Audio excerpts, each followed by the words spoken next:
In this episode of Falmouth in Focus, we get a tour of the ongoing construction at the new Falmouth Senior Center, take a walk with the Night Watchman at the Museums on the Green, and learn about a program bringing attention to Breast Cancer Awareness Month. All this and much more on this edition of Falmouth in Focus.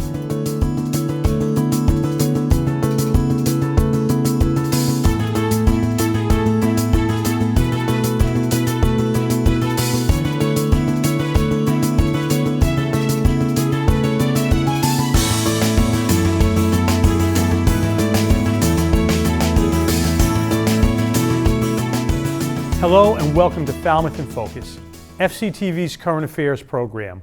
I'm your host, Michael Kasparian.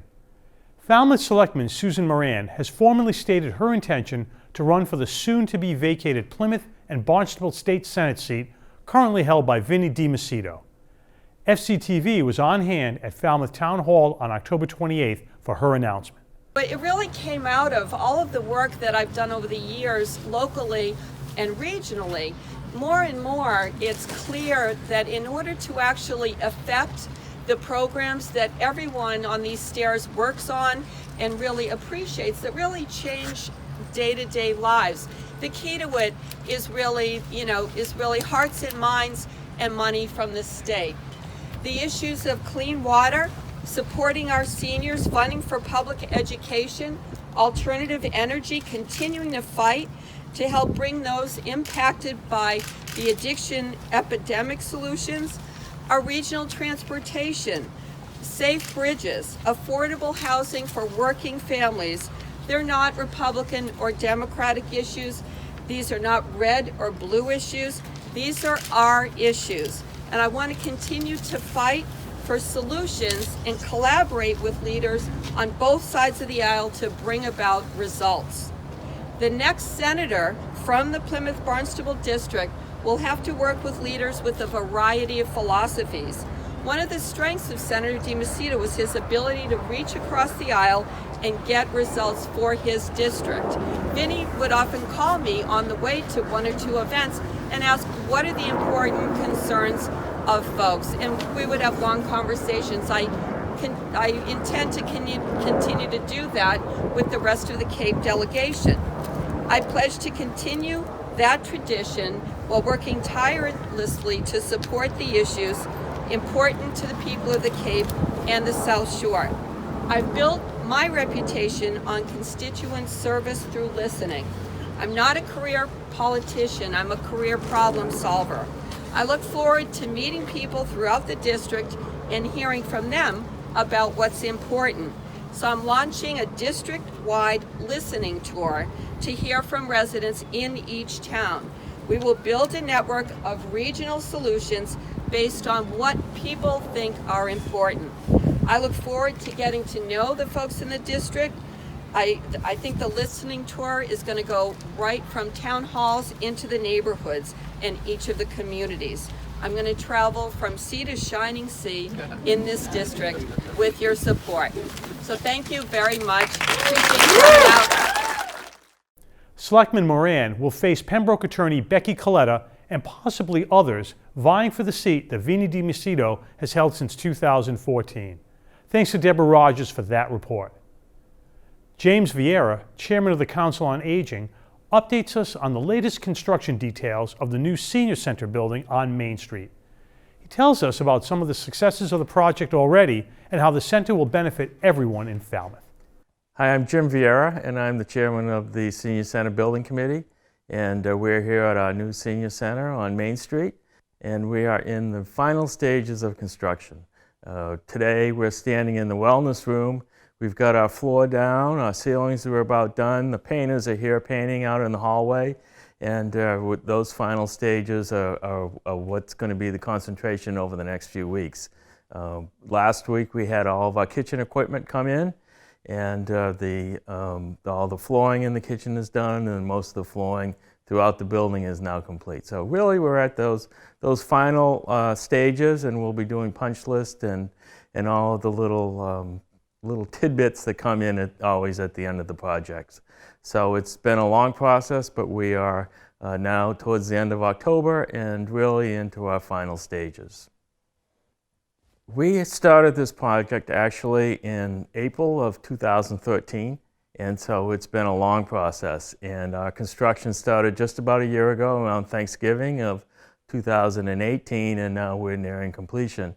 Our building here is everything that we wanted. It gives us the adequate space that we need for our programs that we have now, all of our future programs that we're planning, and we couldn't be happier with the building itself. We think that the location here in downtown Falmouth is going to work out for us in close proximity to the Gus Canty Recreation Center next door, and really accessible to everything in Falmouth. So we are delighted to be here, and we're also delighted that it's at the end of this very long process. One of the focuses of the building here in our new building is we're going to have so many more spaces for active exercise and active programs. In our old building, we're really limited with one large room and a couple of very small rooms. In this building, we're going to have the opportunity to have several programs all going on at once. The room that we're in now, as I mentioned, is the wellness room where we're going to have fitness equipment, treadmills and the like. Next door is a program room with mirrors and a ballet bar for Tai Chi and exercise classes. Next to that is a room with a sink and cabinets for arts and crafts type activities. And we have a conference room, and we have individual offices for counseling, and that's all just on this second floor. So you can see we have probably twice as much room on this floor as we did in the whole building, in our whole old building. So it really is amazing. You know, when we talk about the people that have been involved in this project, it's a tremendously long list. We've had different committees throughout. We had an assessment group that looked at if we needed a building and how we needed it and what we needed. We had a group to help us pick out the site. We had a group that evaluated our programs and how much space we were going to need. Then we have the building committee that's still active now. The Council on Aging's been involved in it. It really has been, you know, dozens and dozens of people. And right now, in the construction period, you know, the town administration has been really active. Our finance director, our town manager, assistant town manager have all been involved in the daily activities here. You know, we've been very fortunate to have the Friends of the Falmouth Senior Center that have been fundraising for this new building and for our programs for years.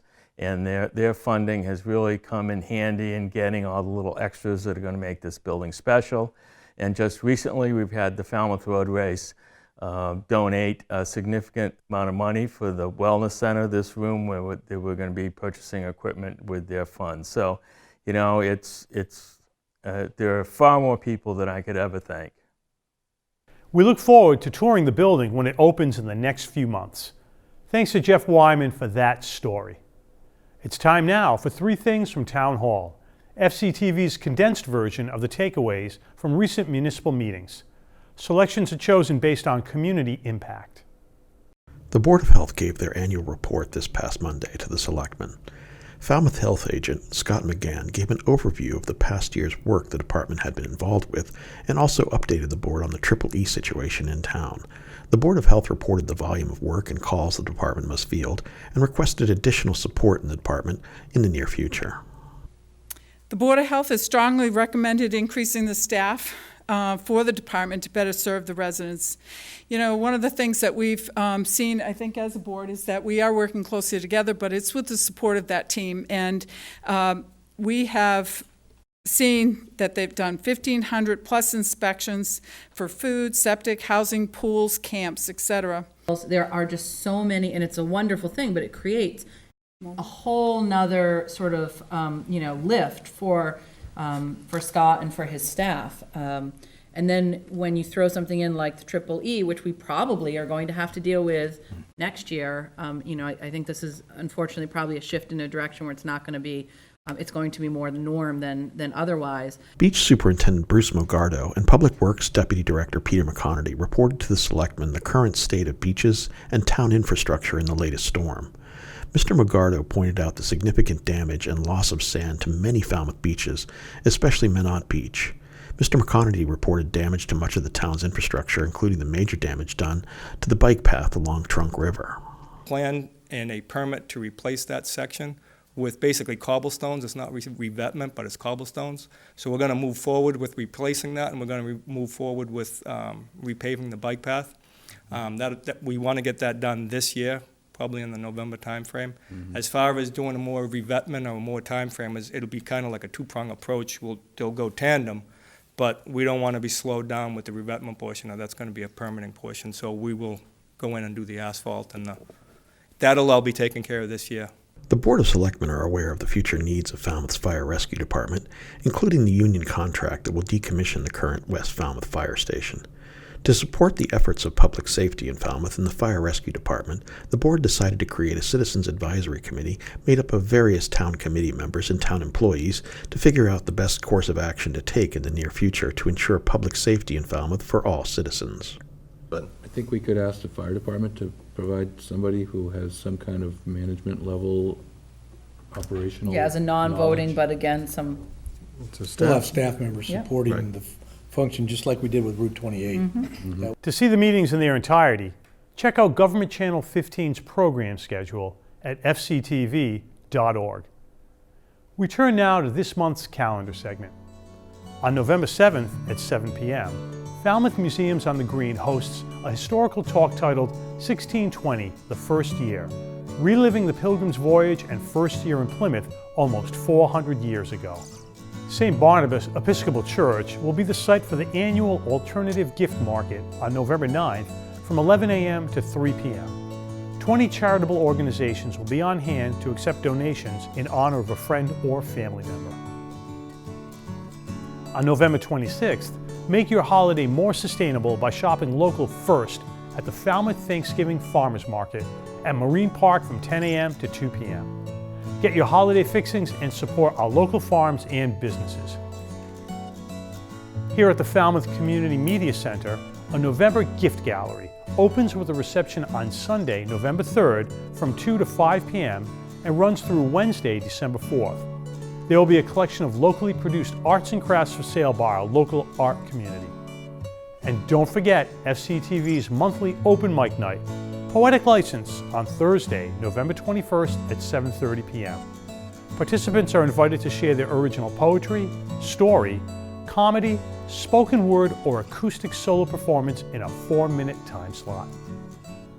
We're going to take a quick break, and when we return, we'll check in with the Night Watchman at the Falmouth Museums on the Green. Stay with us.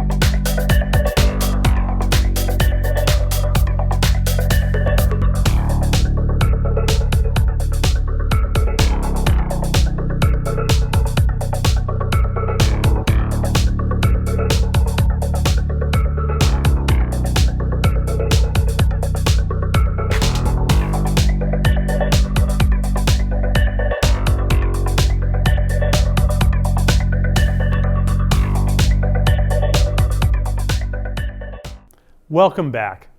Every year around Halloween, the veil between worlds is at its thinnest.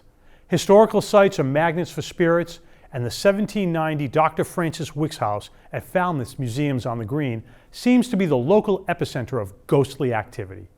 We stopped by to get a tour with the museum's Night Watchman. Yes, I tell ghost stories when the people first arrive before they actually go out with the Night Watchman out on the grounds and over to the Wicks House. And what I try and do is tell stories from my books that are linked a little bit to what's going on out on the grounds.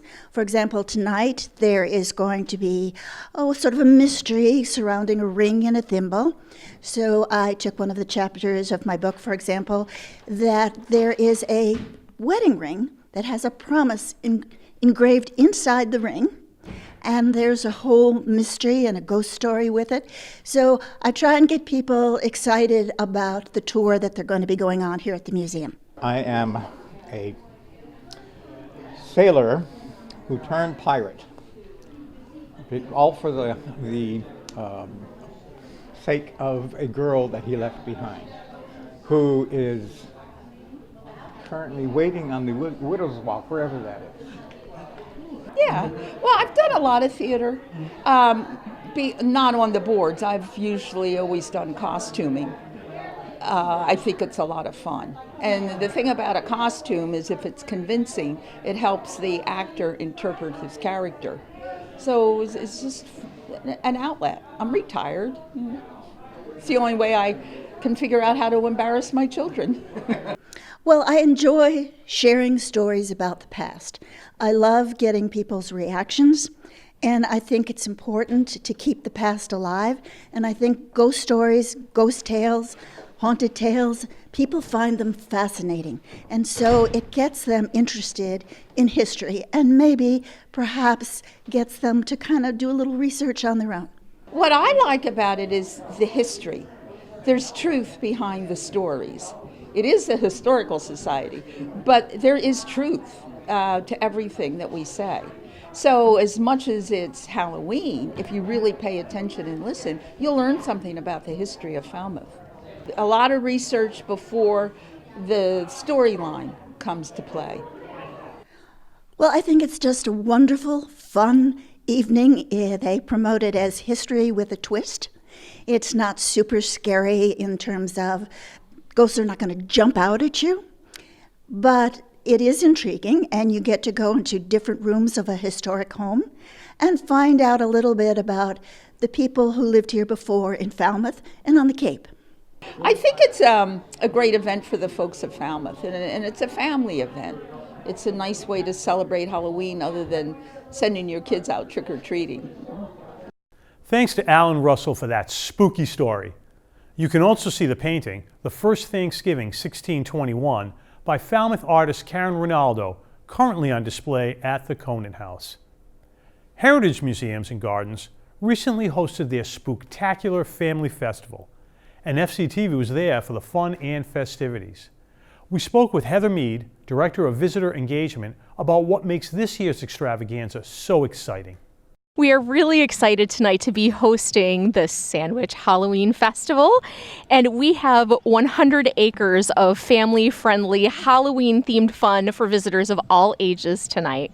Right at 5 o'clock, we have a costume parade where all of our visitors dressed in their terrific costumes are led in a parade by special guests from our Sandwich School partners. So school administrators will be here, plus the 5th and 6th grade student council, and all of our visitors will be able to parade down our fabulous promenade and show off their Halloween best.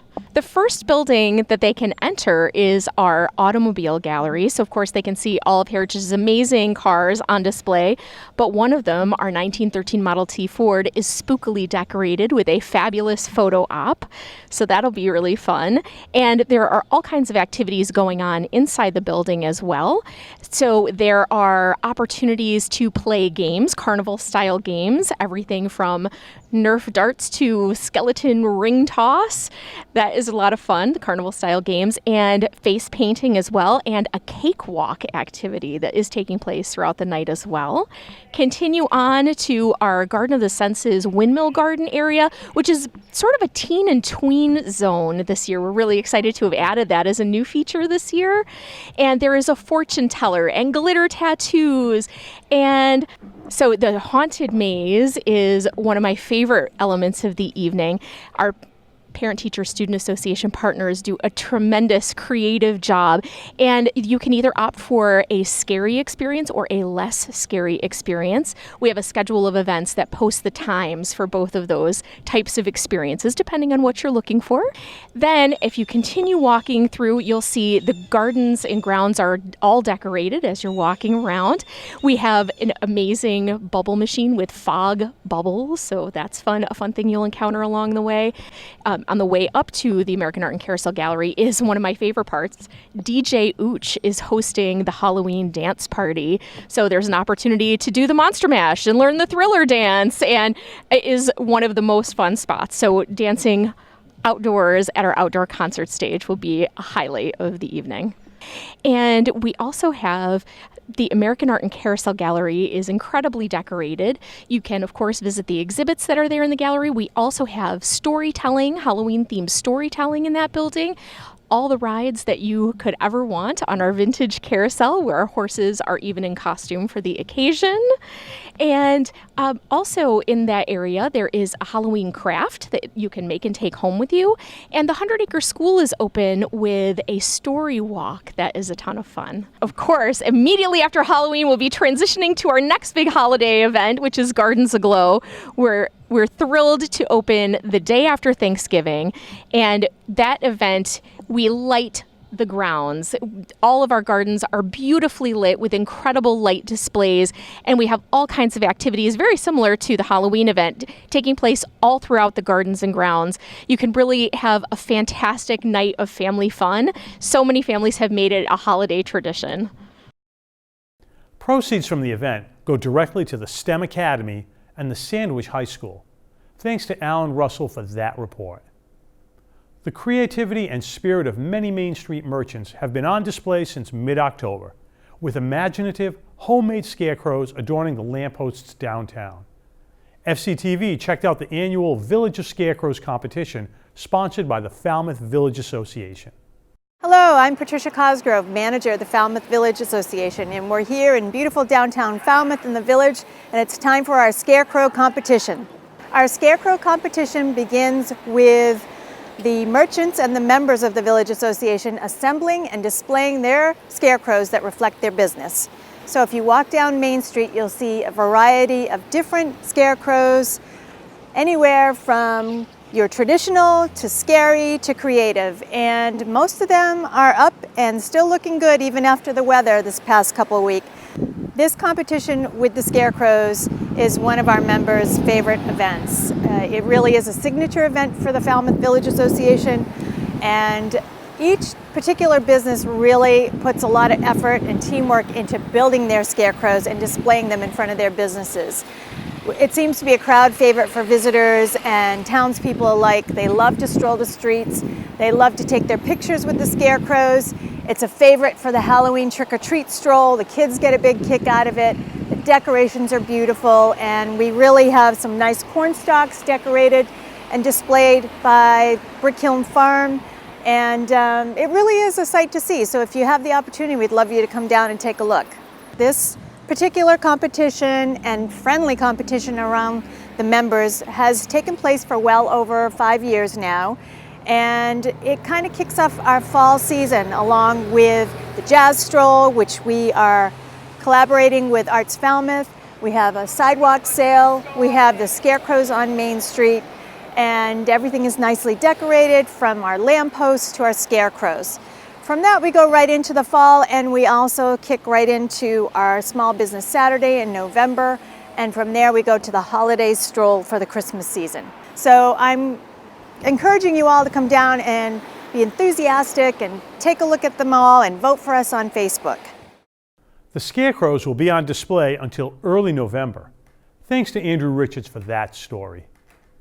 The Pink Patch Project is a collaborative public awareness campaign between the Falmouth Police Department and over 150 public safety agencies across the United States to promote breast cancer awareness. The program centers on pink versions of the department's uniform patch, which are worn by the officers as a way to raise awareness about this devastating disease. I became aware of it at a chief's meeting one day, that I had seen a chief that was wearing a patch, and it was pink, and I did some inquiring, and he educated me a little bit about what the Pink Patch Project was. It originally started in Seal Beach, California, with the police department wearing pink patches for an officer who had breast cancer. In 2015, it was expanded to about 25 departments in Los Angeles, where they raised over $20,000 and gave it to a cancer research center for breast cancer. So I decided here in the police department that we would do the same thing. During the month of October, our officers are allowed to wear the pink patch. It's basically our patch, but it's all been redesigned. Instead of being yellow, it's all pink. What the pink patch is designed to do is to raise awareness about breast cancer. Breast cancer affects both men and women, and it's basically to start that conversation. We're not experts in it, so what we do is when we're getting quiet about the pink patch, why is your patch pink, we have a little card that we give people with some information and they can do some research. You see our officers wearing the shirts with the pink patch, as I am. We also had done it with our cruisers. We have a patch on our cruiser that during the month of October, we place a pink patch over it. We sell them to the public. It's a commemorative patch. We also sell hats. We sell t-shirts. All the money that is raised from the patches, the hats, and the shirts, we've partnered with the Clark Cancer Center and Seifer Women's Health Center at Falmouth Hospital. I wanted to keep the money local. A lot of departments give money to the Jimmy Fund or other cancer research, which is great, but I wanted to keep the money local, and that's what we've done here. We do sell the patches, the hats, and the shirts all year long. And if you're interested in purchasing, what can you do? You're interested in purchasing, they can be purchased here at the Falmouth Police Department. They can be purchased at Town Hall in the clerk's office.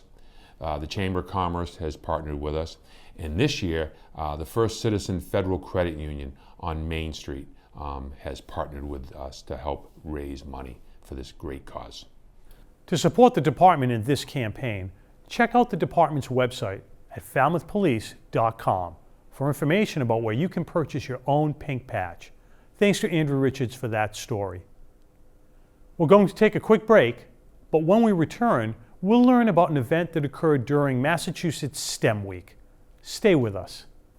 When the old woman, Lois, answered the door, the first thing she said was, "Let me turn down my best friend." She was referring to the television set that was playing loudly across the room. As the director of Neighborhood Falmouth, I meet with all prospective members in their homes, and I was here to learn about her. I asked her how she thought Neighborhood Falmouth might help. She said, "I'm 84 years old.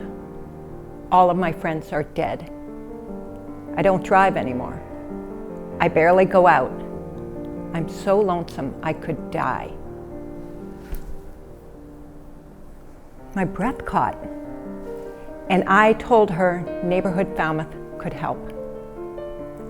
Neighborhood Falmouth is the terrific local organization that is helping seniors with transportation, light home maintenance, and social connection.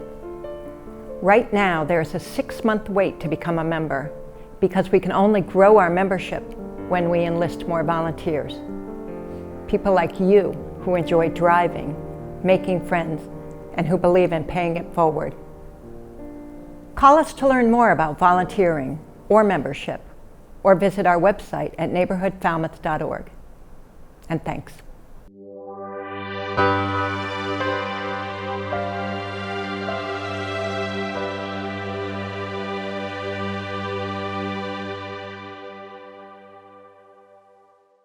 Welcome back.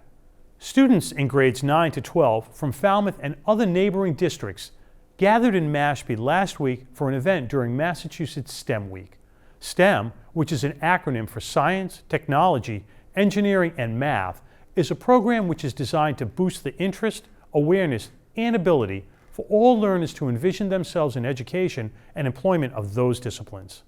This was the first Upper Cape Hackathon, and it was hosted by Mashpee, and it basically brought together 5 schools, and we all got together and just talked about computer science. There were multiple different events that the students could participate in, including one that was on Dockers and Containers, one on app development, Vex Robotics. After the students partook in those events, they came together for a collaborative event where they tried to come up with a way that computer science could be used to solve a real-world problem.